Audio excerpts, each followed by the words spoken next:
spoken of all across Mumbai because the government of Maharashtra is now considering giving a 30-minute window to all the government sector employees. So they're going to be allowed to come in 30 minutes later, and then they're going to have to leave, of course, 30 minutes later once their shift ends as well. What this means for the private sector going forward, why is this being done, and why this really could be the need of the hour in Tier 1 cities given the traffic situation, the mode of transport, public mode of transport, and of course issues like air pollution, etc. in a certain part of the year. We'll talk about that with our experts. Also, a very interesting voice coming up. She is now getting into what traditionally was a male-dominated space. If you've heard of Yakshagana, the art form known to Karnataka, how is that crossing boundaries, and how are people like her making this movement pan-India? We'll talk about that this morning.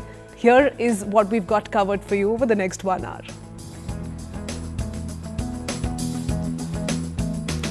First up, Flexi-hours enter India's workplace debate. Do remember, this has been an ongoing debate since COVID times. But now Mumbai is testing staggered shifts to cut peak chaos. Global cities also turning to this particular trend to flexible work to beat traffic chaos. Can this really fix India's urban work culture? And to what extent can this be legalized? We take this up on The Breakfast Club. Keeping an ancient art alive, dance, drama and discipline, we talk about this form of theatre of myth and movement. You've seen these visuals before, the colours that come with it, the art form that comes with it. This morning, we take you to the woman who's taking Yakshagana beyond borders.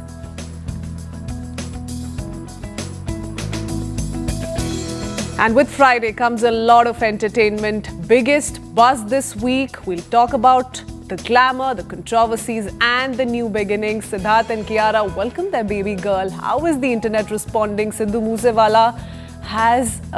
Moosewala's world tour has been announced. We'll got you covered on that front this morning.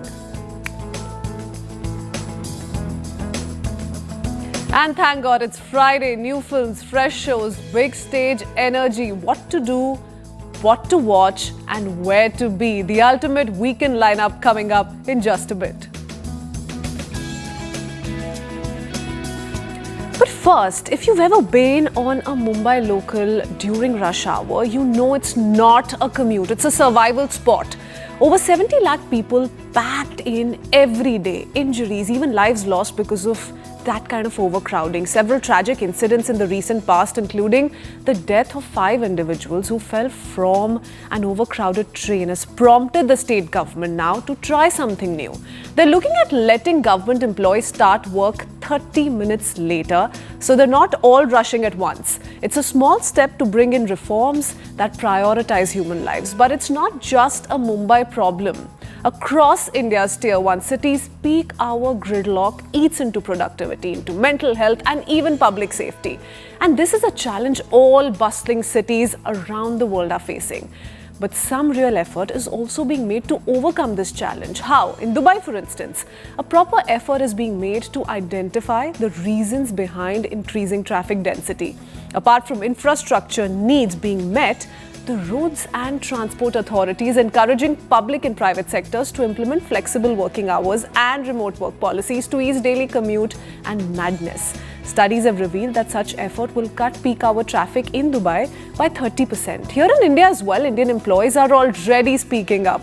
A Randstad survey says over half, which is over about 52%, say they'd leave their jobs if they don't get flexible hours. Millennials, Gen Z and even Gen X, all of them have pretty much conveyed that they're done with the 9-to-5 madness. There are studies that have also revealed that as of 2023, nearly 44% of Indian employees were engaged in fully flexible work, which is far greater than figures in other Asia-Pacific countries. So here's the real question. Could an overall change in working pattern be a big solution to our growing workforce in Tier 1 cities? And is it then time to think about specific overarching legislations that mandate flexible work arrangements? Let's quickly take it across to our experts joining us this morning on the Breakfast Club. Bringing in first up Navobita Mazumdar. She's an entrepreneur, HR influencer and board advisor to the Asian African Chambers of Commerce. A very good morning, Ms. Mazumdar. She's been at the forefront of pushing for an alternate workspace that's more productive and fair. So we'll go to her for some very interesting questions that are on your mind. Also with us this morning is Mr. Rajneesh Singh, CEO of Simply Group and HR consulting business. He's going to bring to the table his own share of experience over the last 2 decades on the changing patterns in the workspace.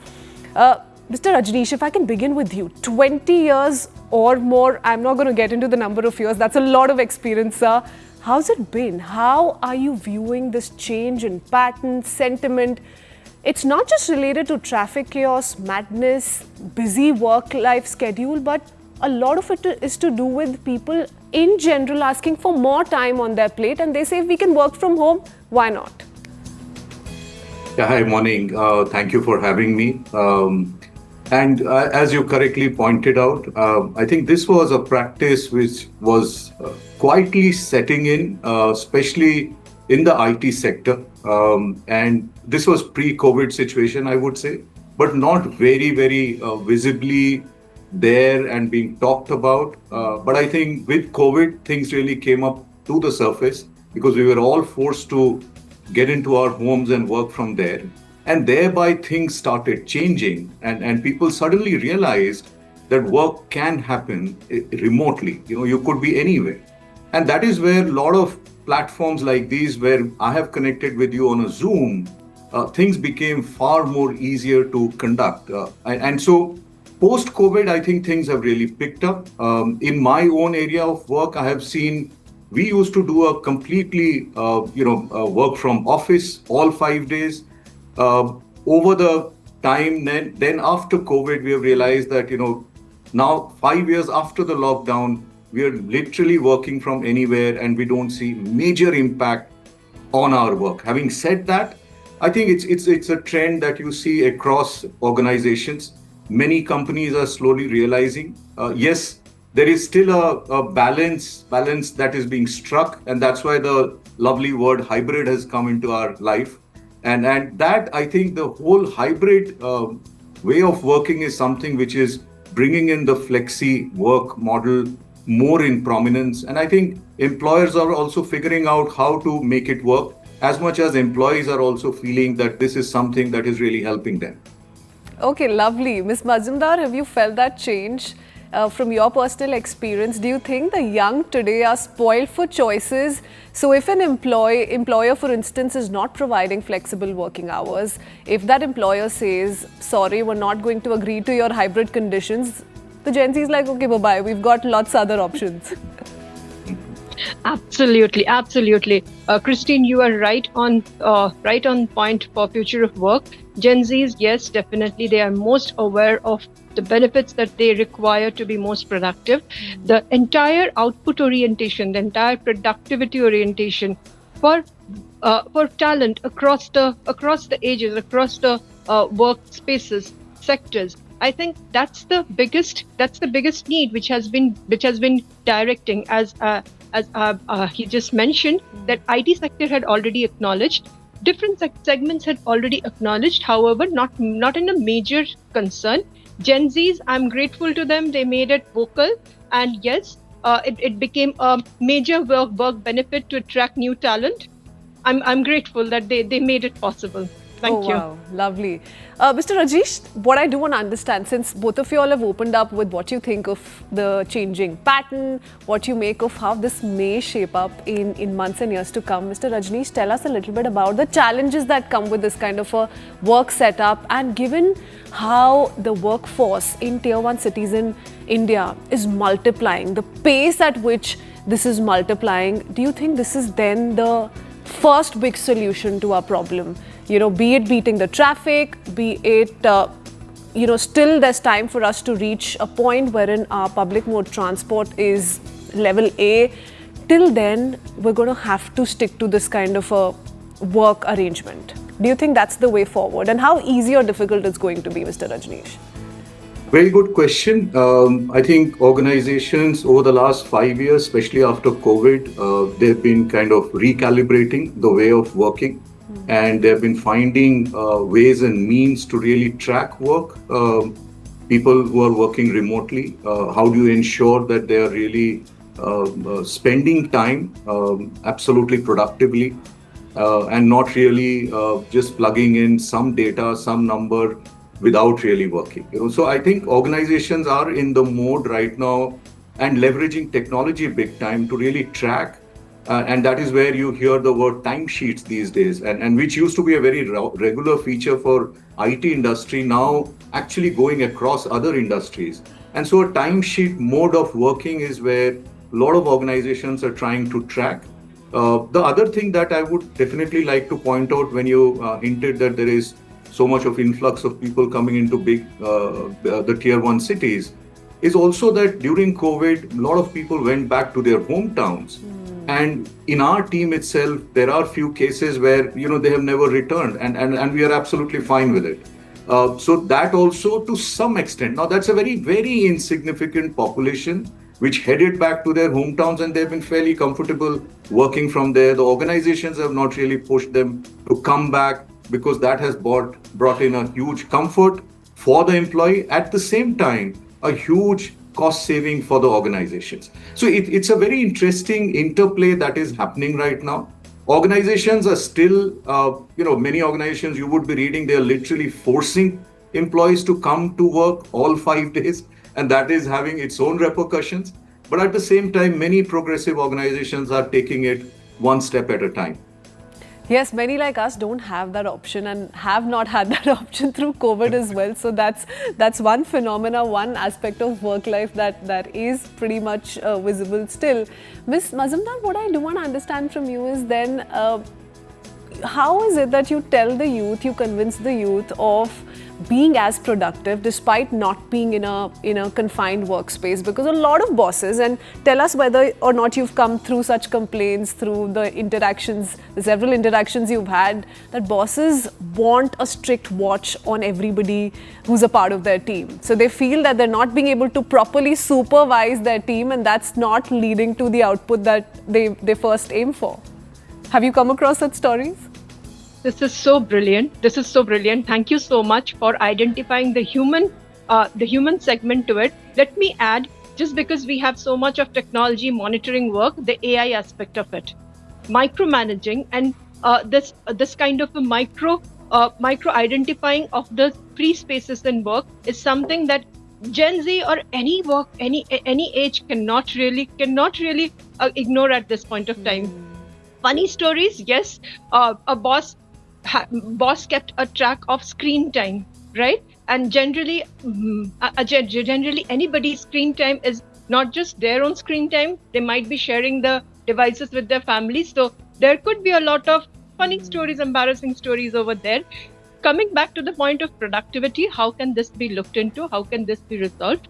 Yes, we cannot ignore we cannot call it micromanaging anymore, because this is not human anymore. This is AI. AI will take the data of logging in, being productive, being active, being at your work from all your devices.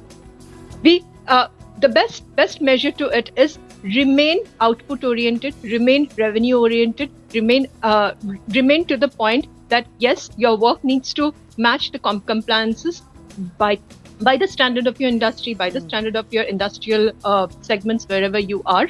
However, at the same point of time, remaining human enough to be able to counsel the part that really dives deep into the psychology. So yes, I would remind to that. Thank you. Okay, great. Mr. Rajneesh, do you have similar stories? I mean, you're leading a team of so many people. Is there a fear at the back of your head that, okay, fine, I've permitted A, B, C to work from Goa or to work from, let's say, Thailand or wherever they're vacationing, as long as they're delivering what is expected of them. But what if somebody's logged into the system, they've logged into the software, but they're watching a movie? Is that, as a boss, on your mind when you're leading a team?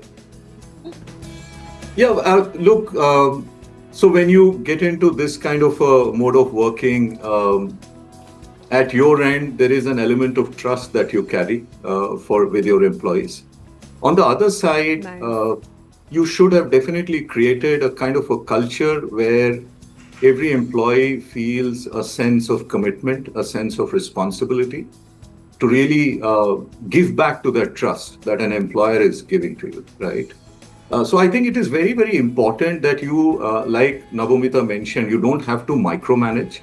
I think as long as you've built in that sense of responsibility that people are going to deliver what they're supposed to deliver, I think we should be fine with that. Um, what they're doing with the working hours, are they going to the market, shopping, movies? You can take it with a pinch of salt, honestly, and allow that little leeway, as I might call it, but really not get into a micromanagement. I think one has to come from a situation that as long as things that were supposed to be delivered at a certain timeline, as long as that is being done from wherever, as employers, as people who are running their own organizations, I think that should suffice. And one should be really comfortable that people are getting that entire freedom to work and deliver. Love that we have such a forward-looking workforce and leaders in our country. But what's also very interesting amidst all this, and also like the fact, Mr. Rajesh, by the way, that you're going by the golden rule of playing into the psyche of your employees, because the moment you let them know that all right, I trust you 100%, they're going to want to deliver. Ms. Majumdar, I want to now take this story forward. I want to understand from you, where do we stand and where do you think we stand as a nation in implementing some of these changes? COVID, of course, has forced some of these changes on us, but there are those, as Mr. Rajesh also pointed out, who want to go back to the older ways of 5 days a week, of a 9 to 5. Where do we stand in terms of figures? We've spoken of a 52% in India. It's far more than some other Asia Pacific countries, which is a great sign. But do you think we've reached a point where a certain legal framework also needs to be looked at? Yes, thank you so much for asking this brilliant question, especially when Rajneesh ji, as an empathetic leader, mentioned trust. And I think bosses like him at the second paycheck, which employees working for him get. In our nation, biggest thing that we have a workforce which is extremely diverse, segments which is extremely diverse, and also certain sectoral, certain regional laws which are very different. So a complete implementation across the industry needs to require a batch implementation orientation. However, if we look at the government clarity or government support, then there were certain changes in our work. I mean, just as the maternity leaves were changed into 2016, certain changes would happen definitely. Certain recommendations are being constantly made to them, to the Labour Ministry, to the Ministry of Women and Child Development, which they are considering very seriously. However, it remains to the organization owners, completely to employers like Rajneesh ji, who will bring in, who will be the human change makers to this kind of a new workforce or the new work design that we require. India is leading, I would rather say, in that kind of a model, just because of the kind of work conduciveness that we have built in. I wouldn't want to name any other country, but we are identified as one of the most human, because obviously large conglomerates have their own work culture.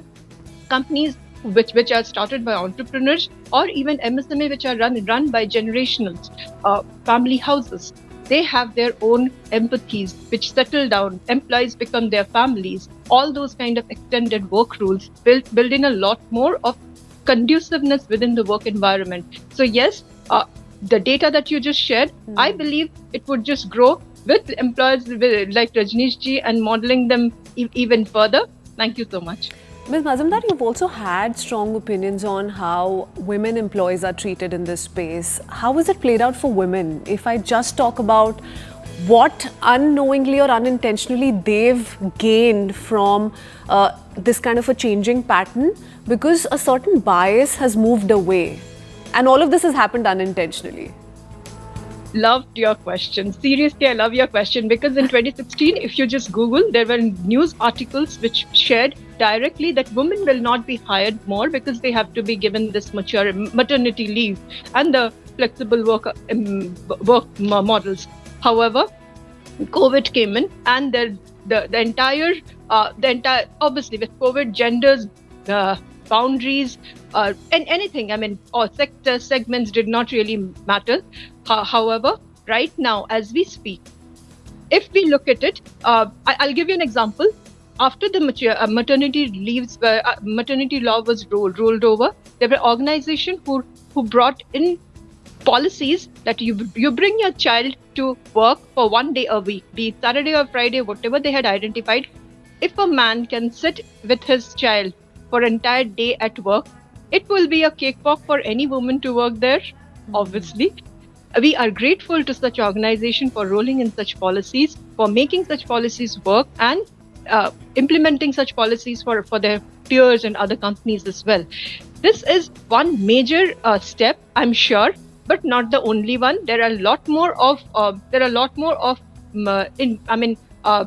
I can go on. I'm sorry, but there are a lot more of steps that we can implement, and obviously, experimentation on implementing empathy at work. That's how. So I think there's consensus on the fact that this is a win-win for both the parties. For the employer, it's relatively cost-effective. For the employee, it leads to a great work-life balance. So there's nothing really to lose here. Mr. Rajneesh, if I were to just, and before we draw to a close, I want to ask both of you all this question. If I were to give you three options of whether, you'd prefer in an ideal work scenario in India, if it actually comes down to legalizing this kind of a work atmosphere, would it be flexible working hours? Would it be work from home? Or would it be hybrid for you? Well, I'll go in first. I'll definitely pick up option 3. And I feel there's a lot of merit in doing a hybrid model where folks could be coming in to work maybe 2 to 3 times a week. And I believe that's an experiment that's working for both the parties, the employers and the employees. And will that hybrid have flexible working hours? Yes. And sorry. Yeah. So I missed that. And very much with a flexi-hour, because that is again a model that has worked for many people. And I know many companies which have given a nice window in the morning, say from a 9:30 to 11 a.m. that you can walk in any time, and then accordingly you clock in 8 to 9 hours after that, and you're ready to go whenever 6 o'clock, 7 o'clock, whenever the 8 to 9 hours are all locked in. Okay, I'm running out of time. 30 seconds to Ms. Mazumdar as well. I just want to be fair this morning. Have you all have a great start to the morning. Ms. Mazumdar, what would be your answer? Thank you so much. First is flexible work is great, not for companies like security agencies or mining. Hybrid is excellent. Again, difficult for organizations such as yours. We need sensitization. All 3 measures are great. We need sensitization by the employer, and we need certain implementation with technology, with paper employee model or pay as you go model, so that every organization, irrespective of the size, can implement. Thank you. And I think we'll have to go beyond 30 minutes because in a Delhi, Bombay, Bengaluru, 30 minutes is really not going to do any good. So we're going to have to possibly think of a 2-hour window at least. Thank you so much, both of you. Thank you for joining us this morning. Have a great day. See you soon. Bye-bye. On the other side of a very quick break, we're not done as yet. We're going to keep an ancient art alive. We're going to talk about the dance, the drama, the discipline that comes with it, and we will be joined by someone who's taking this entire art form forward. Priyanka Mohan joins us in just a bit. We'll be right back.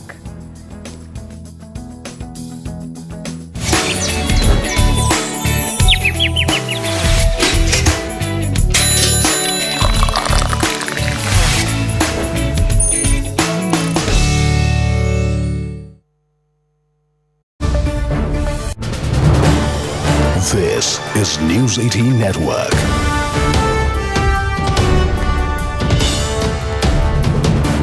India's largest news network.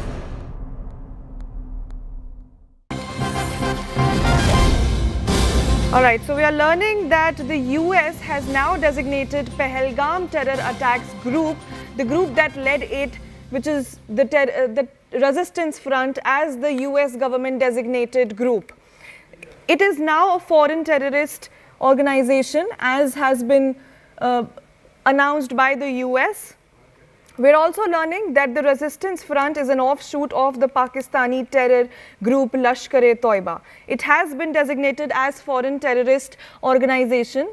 Now this comes after the April 22nd Pahalgam attack which happened in Kashmir that killed 26 people.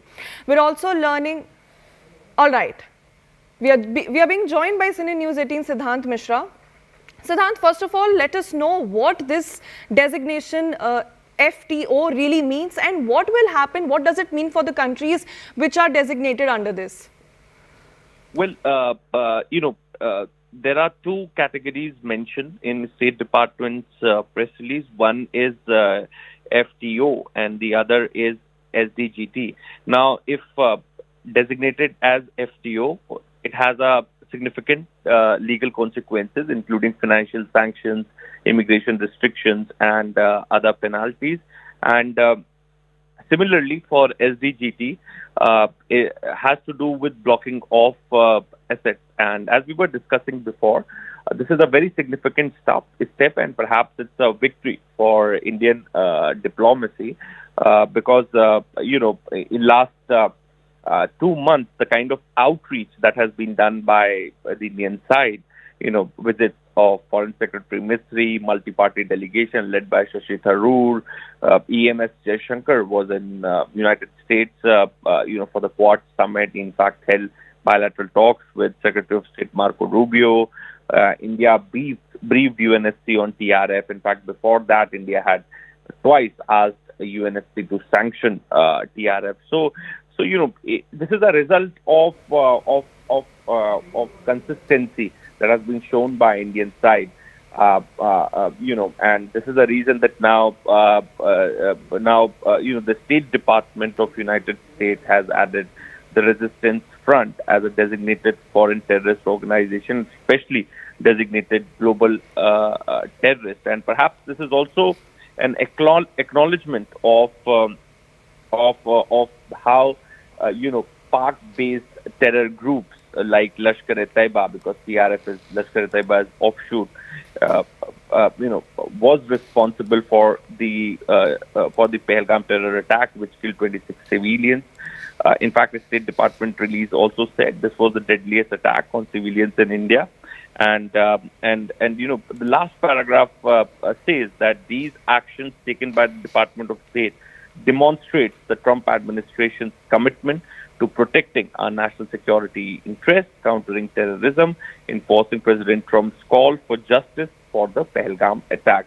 So, very strong-worded statement has come from State Department of United States. As I said before, it's a victory for Indian diplomacy, and also given.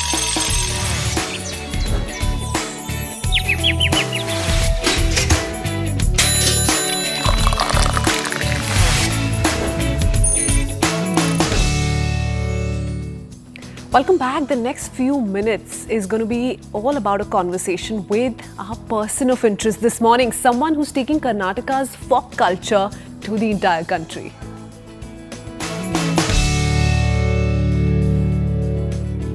Well, she grew up watching her father transform myth into magic on every stage. The booming drums, the vibrant colors of Yakshagana filled her childhood. For most, this ancient art form from Karnataka is a fleeting cultural reference, but for her, it became a lifelong calling. I'm talking about Priyanka Mohan, the Yakshagana performer. She's a teacher, a cultural entrepreneur, and a rare female presence in a space historically dominated by men. Former software engineer, she traded algorithms for ankle bells, and today she leads one of Bengaluru's most prominent Yakshagana schools. Through hundreds of performances and thousands of students, Priyanka is keeping a 600-year-old tradition alive while also experimenting with fresh, contemporary expressions of the art form. Let's quickly welcome her this morning. Good morning, Priyanka. Thank you for taking out the time. Priyanka, first up, for someone who's never heard of Yakshagana before, this is for all our audiences tuned in this morning, how would you describe it in one line? Is it a dance form? Is it theatre? Is it mythology brought to life? What is it? Okay. Hi. Yakshagana is actually all of what you said. It is, I would define it as a traditional theatre form, which is a combination of music, dance, drama, and a lot of fine art through the costume and makeup. Lovely. It's a 600-year-old art form. There are so many art forms that have come through being in the last few decades. How is Yakshagana then adapting into new art forms? So the art form has evolved, and it talks apart from the stories from the mythology, which also was to reach more masses because education was with a few classes and only a small group of people, and the information had to reach to more people. And art forms became those mediums for people to know more about values, morals, and stories, and from the epics.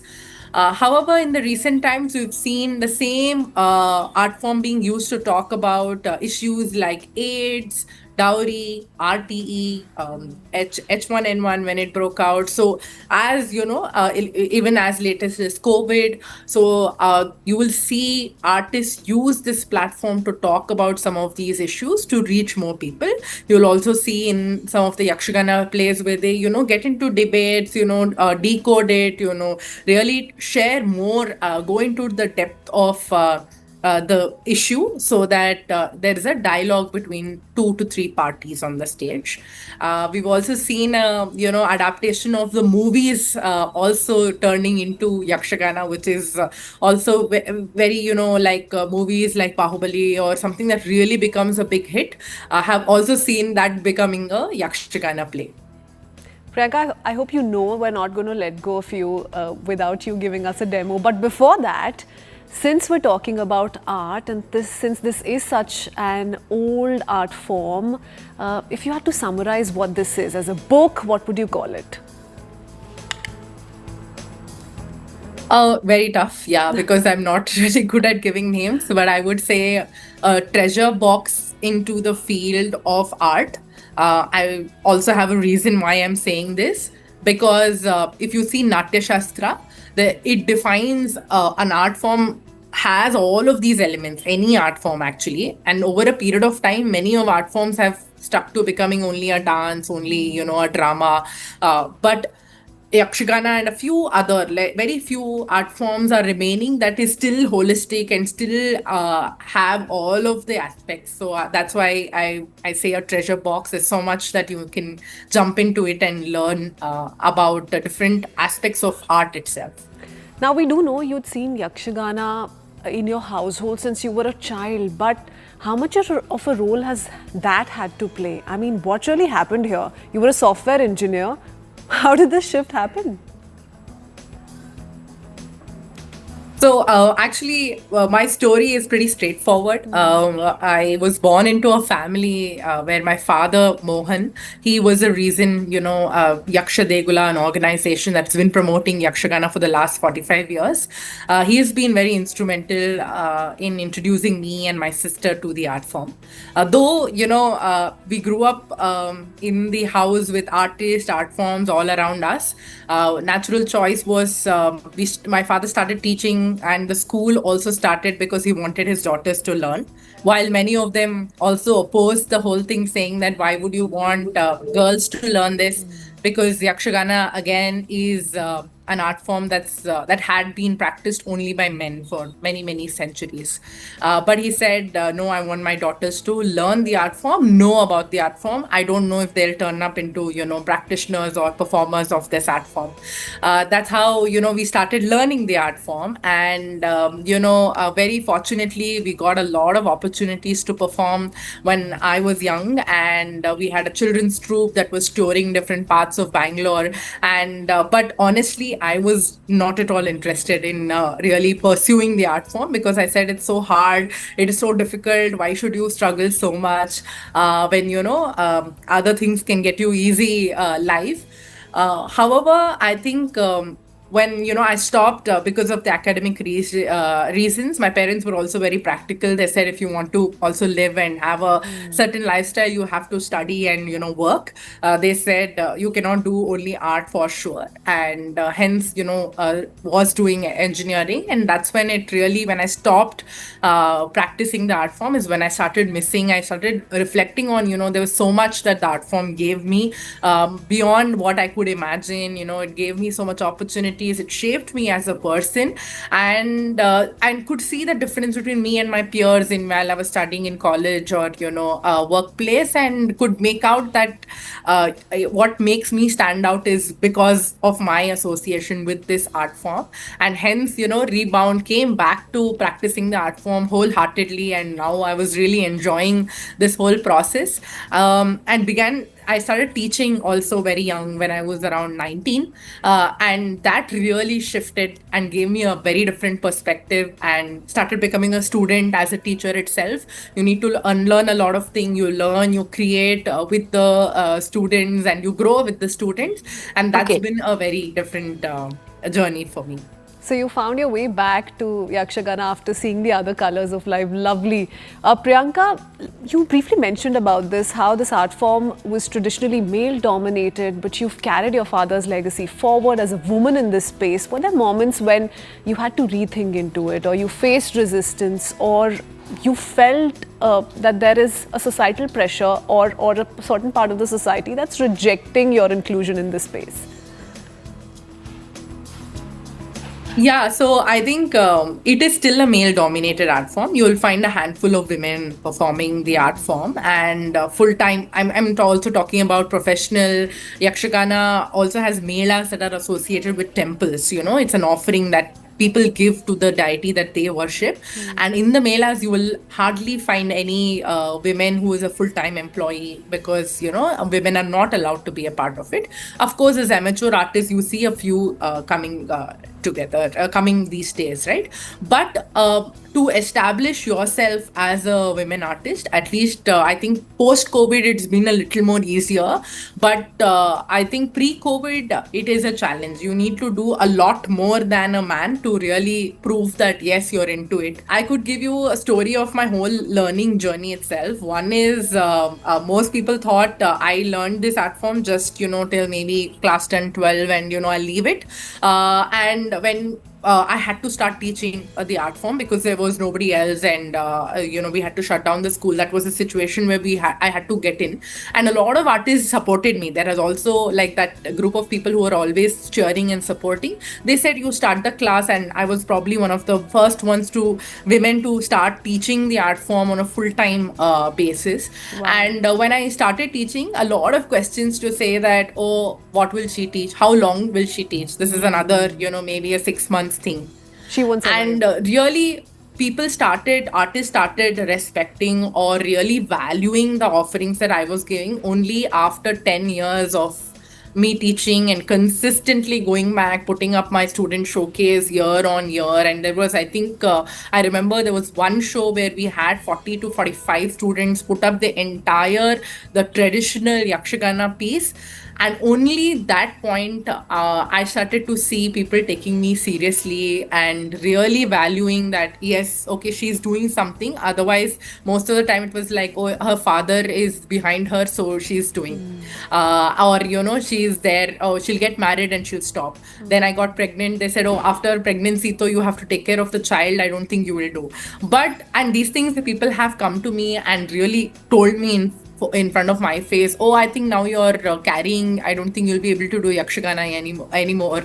So all of these things, you wouldn't tell a male artist all of these, right? So these has been consistent, and even now to put up my this thing, there's a lot more eyes or critics that will critique the work compared to a male guru who would have put the and nobody would say, oh, they would say, yeah, it is perfectly fine.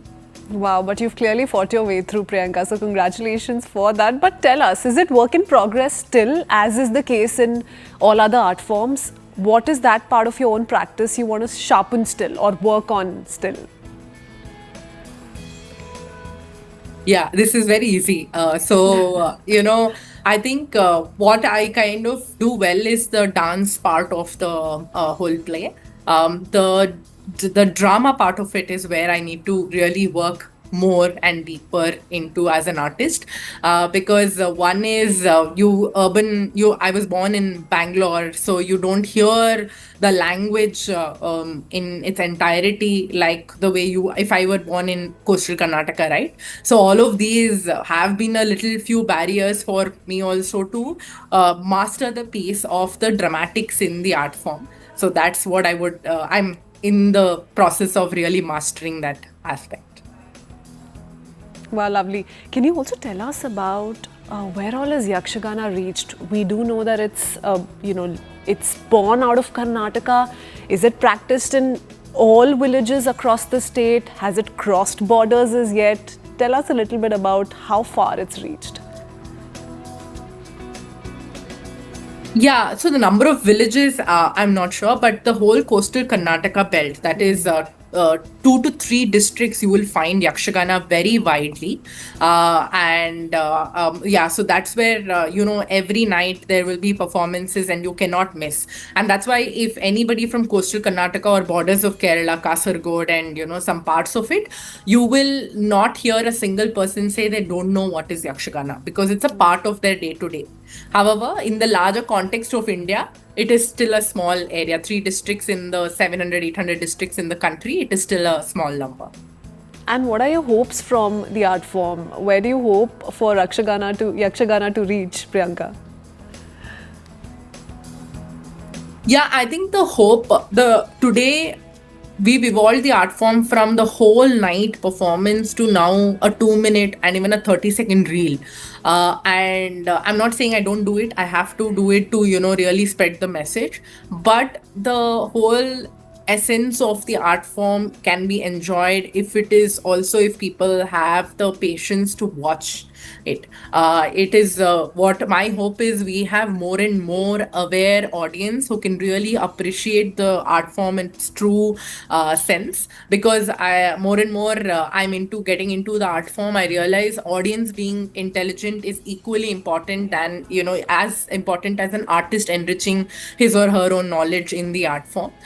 Because when we are clapping, there is a responsibility, because you need to clap for the right things. Otherwise, the only today, for example, if you have to ask me the specific thing, the dance part of Yakshagana, it's become close to gymnastics also, because people are clapping if there is a bend or this thing. You cannot, our ancestors could not have afforded to do that if they had to do the whole night, right? So the beauty of the art form is also in the way of storytelling that has come here. So my hope is, if we can really have this art form continue in its true essence, of course talk about newer issues and make it more dialogue, involve more people, that would be a great hope, but also keep the traditional aspects of it alive.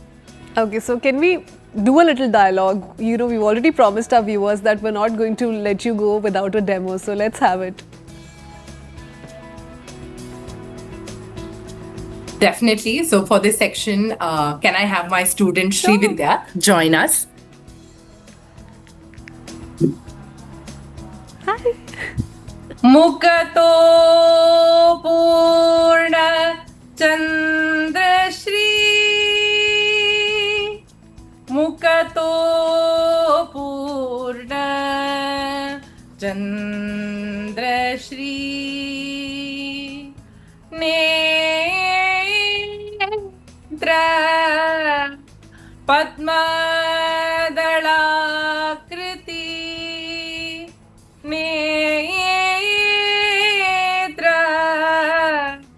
Padmadalakriti, Koti Surya Prakashena, Koti Surya Prakashena, Sabha Sarvabhi Vandano,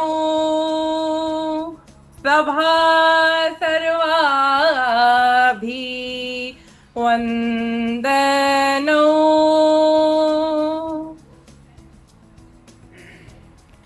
Oh my God, look at those expressions. Beautiful. Thank you so much to the both of you. But can you explain to us one of the movements there?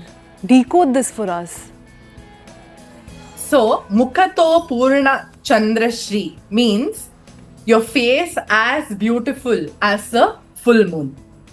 So, we'll do it together. Mukhato Purna Chandrashri.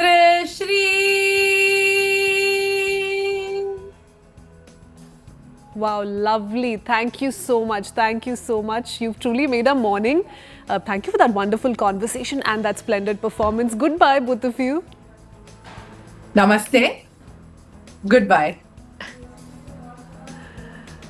All right, from one piece of art, let's now talk about entertainment. What's really cooking? What's been happening this 1 week? It's been a blockbuster week for the entertainment world. Celebrations, controversies, and even a touch of sci-fi. Bollywood's power couple welcomed a baby. K-pop got rocked by an AI scandal, and Sidhu Moosewala's fans get up for a world tour unlike anything before. Titas from Shosha has all the week's entertainment covered for you. Take a look. Hello there, let's take a quick look at the week that was. Bollywood's much-loved couple Siddharth Malhotra and Kiara Advani are now proud parents to a baby girl. The couple welcomed their daughter on 15th July at Reliance Hospital in Mumbai. The news met with love and congratulatory messages from fans and peers like Kareena Kapoor Khan, Alia Bhatt, Karan Johar, Ananya Pandey and Bhumi Pednekar among many others. For the Anwars, the lovebirds first met in 2018 at a film party, but it was during the shoot of Sher Shah in 2021 that they grew close. In February 2023, they tied the knot in an intimate ceremony. South Korean actor Kim Soo-hyun has filed a complaint against late actor Kim Se-ron's family and social media personality Kim Se-oi. He accused them of spreading false information using an AI-generated audio. This comes 2 months after Se-oi held a press conference and played an audio recording which allegedly featured the voice of Soo-hyun, where he confirmed a sexual relationship with Se-ron while she was in middle school. Earlier, however, Soo-hyun had denied dating the deceased when she was a minor. 3 years after Sidhu Moosewala's tragic death, his world tour has been announced. Yes, you heard it right. The Sign to God tour, set to kickstart in 2026, will celebrate his legacy and feature Sidhu's performances, but with a twist. The organizers are planning to use augmented reality, 3D holograms, and an AI avatar of the late singer on stage during the show. If this happens, it will be the first time that a concert will be held without an actual artist on stage with the use of technology. Internet sensation and former Bigg Boss contestant Abdul Rozig grabbed attention after he was detained and taken into custody at the Dubai International Airport on allegations of theft. However, at the red carpet of an award show in Dubai, he assured everyone that he was doing fine without directly addressing the arrest reports. However, this isn't the first time that he has found himself embroiled in a controversy. Last year, Abdul was questioned by India's ED in connection with a money laundering case involving a hospitality firm. The Wimbledon 2025 saw a host of Bollywood celebs like Priyanka Chopra Jonas, Sonam Kapoor Ahuja, Janhvi Kapoor, Jacqueline Fernandez and Anushka Sharma in attendance. While Sonam lauded this desification, Sophie Chaudhary took to Instagram urging actors and influencers with zero clue or interest in the game or those playing it to not turn the prestigious tournament into the next Cannes. Urvashi Rautela's appearance, on the other hand, went viral as she attached 4 Labubu dolls to her purse and got trolled for claiming that she met Kate Middleton there. That's all for this week. I'll see you soon. And what next? We're back with the ultimate weekend wipe check, and thank God it's Friday. A stalker's deadly game, a woman's fight to a Siachen glacier, and Sonakshi Sinha bringing the chills, plus Dhanush, Veer Das and even Himesh Reshamya on tour. Kaveri Gupta's got your weekend plans sorted. Take a look.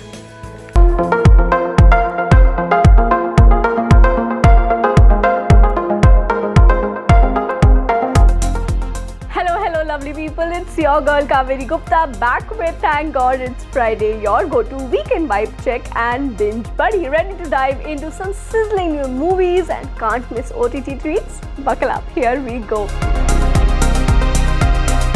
In theaters today on number 1 is I Know What You Did Last Summer. This flick throws you right into the middle of a stalker's twisted game. A killer knows your darkest secrets and they're coming for you. Next up is Tanvi the Great. Here's a story straight from the heart. Tanvi, a fierce woman with autism, takes on her late Indian Army dad's dream, waving the flag at Siachen Glacier, featuring Shubhangi Dutt in her debut, along with Anupam Kher and a stellar cast. And finally is Nikita Roy. Ready for the chills? Sonakshi Sinha leads this supernatural thriller packed with mystery and edge-of-your-seat moments.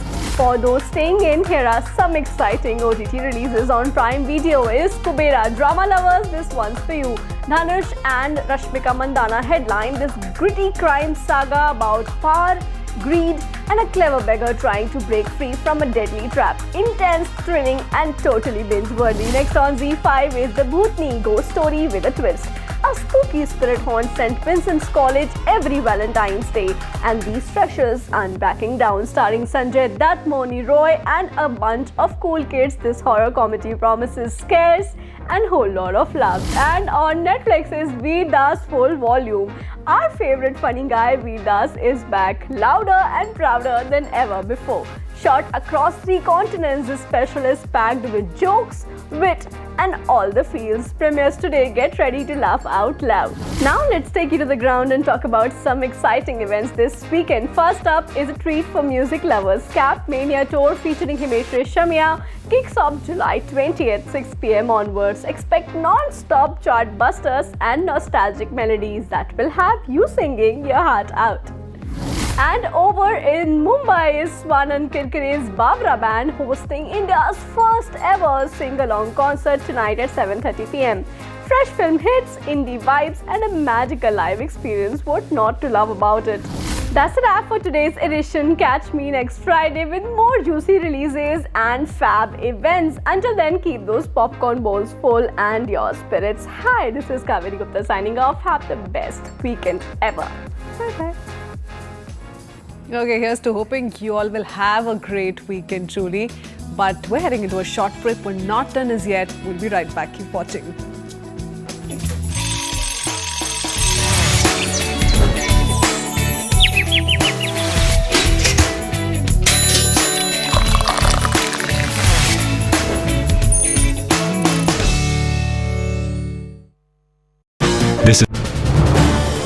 This is News 18 Network.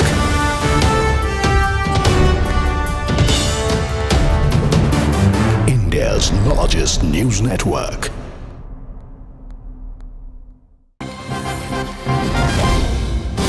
All right, so we are learning that the US has now designated Pahalgam terror attacks group, the group that led it, which is the Resistance Front, as the US government designated group.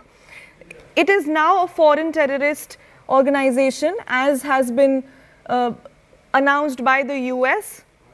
We're also learning that the Resistance Front is an offshoot of the Pakistani terror group Lashkar-e-Toiba. It has been designated as foreign terrorist organization. Now this comes after the April 22nd Pahalgam attack which happened in Kashmir that killed 26 people. We're also learning, all right, we are being joined by Cine News 18 Siddhant Mishra.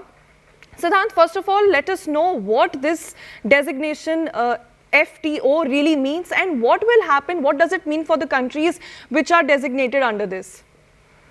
Well, there are 2 categories mentioned in State Department's press release. One is FTO and the other is SDGT. Now, if designated as FTO, it has a significant legal consequences, including financial sanctions, immigration restrictions, and other penalties. And similarly, for SDGT, it has to do with blocking of assets. And as we were discussing before, this is a very significant step, and perhaps it's a victory for Indian diplomacy because, in last 2 months, the kind of outreach that has been done by the Indian side, visits of Foreign Secretary Misri, multi-party delegation led by Shashi Tharoor, EMS Jaishankar was in United States, for the Quad Summit. In fact, held bilateral talks with Secretary of State Marco Rubio. India briefed UNSC on TRF. In fact, before that, India had twice asked UNSC to sanction TRF. So this is a result of consistency that has been shown by Indian side.